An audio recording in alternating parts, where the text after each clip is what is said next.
ব্যবসা করেন কারা কারা হাত তুলে দেখান তো আমারে।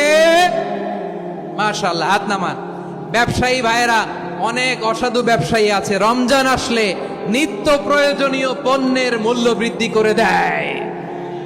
এরকম আছে না নাই? এগুলো করবেন না, মজুদদারি করবেন না, পণ্যের কৃত্রিম সংকট বাজারে করবেন না।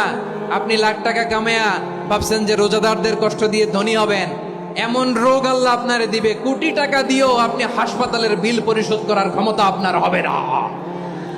খবরদার। আর শেষ বয়সে দেখবেন কি কষ্ট আপনার হয়।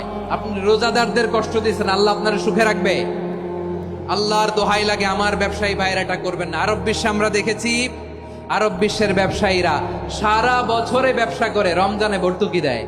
আর আমার দেশের কিছু অসাধু ব্যবসায়ী রমজানে গলাকাটা ব্যবসা করে আর সারা বছর সইটার উপর দিয়ে চলে। চিল্লায় বলেন ঠিক কিনা? করবেন না, এটা করবেন না। নিত্য প্রয়োজনীয় পণ্যের মূল্য বৃদ্ধি করা হারাম, পণ্যের কৃত্রিম সংকট তৈরি করা হারাম, মজুদদারি করা হারাম, রোজাদারদেরকে কষ্ট দেয়া হারাম।